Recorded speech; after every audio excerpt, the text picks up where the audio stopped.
নতুন এই ঘোষণাতে দূতাবাস দুটি বিষয় সুখবর দিয়েছে। আগামী অক্টোবরের ভিতরে জমাকৃত সকল ফাইল যাচাই বাছাই করে সম্পূর্ণ করবে ইনশাআল্লাহ। গতকালকে ঢাকায় অবস্থিত ইতালীয় দূতাবাসের ভেরিফাইড ফেসবুক পেজে একটি ঘোষণা দিয়েছে, যা অনেকেই বুঝতে পারেননি। যারা উক্ত ঘোষণাটি বুঝতে পারেননি তাদের জন্য আজকের পর্বটি। সালাম সবাইকে, আমি মোহন আছি আপনাদের সাথে। আপনারা দেখছেন যে এ মোহন।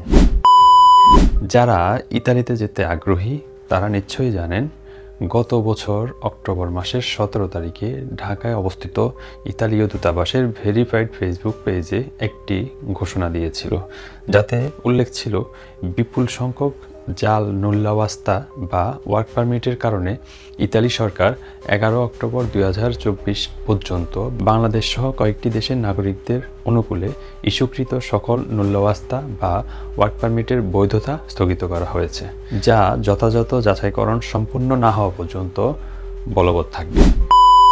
হয়তো অনেকেই সেই ঘোষণাটিও বুঝতে পারেননি। সংক্ষেপে সেই ঘোষণাটি আমি বুঝিয়ে বলছি। ওই ঘোষণাতে বলেছে, অসংখ্য জাল নুল্লাওয়াস্তা বা ওয়ার্ক পারমিট জমা পড়াতে 2024 সালের অক্টোবর মাসের 11 তারিখ পর্যন্ত সকল নুল্লাওয়াস্তা স্থগিত করা হয়েছে, অর্থাৎ সেই সব নুল্লাওয়াস্তার বৈধতা বাতিল করা হয়েছে। আবার বলে দিয়েছে পুরোপুরি যাচাই বাছাই শেষে এদেরকে রিজেক্ট বা ভিসা দেবে দূতাবাস।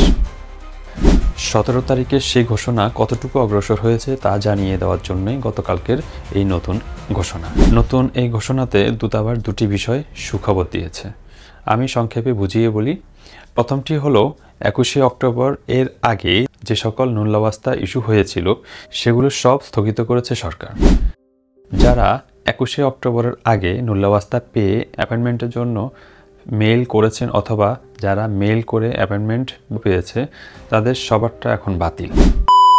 ইতালির সরকার এখন 21 অক্টোবরের আগে বের হওয়া নুল্লাওয়াস্তাগুলা নিজ নিজ অঞ্চলের, অর্থাৎ যে নুল্লাওয়াস্তা যে শহরের সেখানকার প্রেফেক্তুরাতে আবার ভেরিফাই হবে।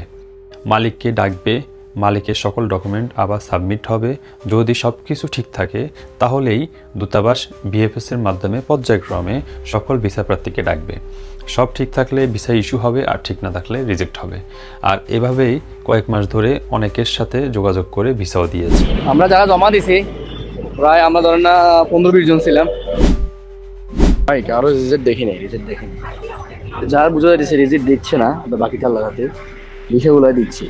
আর দ্বিতীয়টি হলো, যারা 21 অক্টোবরের পর নুল্লাওয়াস্তা পেয়েছেন তাদের জন্য এম্বাসি এপ্রিল মাস থেকে নতুনভাবে একটা অ্যাপয়েন্টমেন্ট প্রসেস চালু করবে, যা সম্পর্কে পরে আরও বিস্তারিত জানিয়ে দেবে দূতাবাস।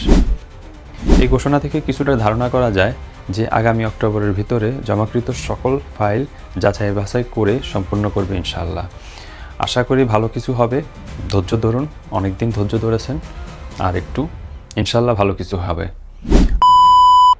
ধন্যবাদ সকলকে সাথে থাকার জন্য। ভিডিও ভালো লাগলে subscribe, follow, like, comment, share করতে ভুলবেন না। আল্লাহ হাফেজ। দেখা হবে পরবর্তী কোনো ভিডিওতে।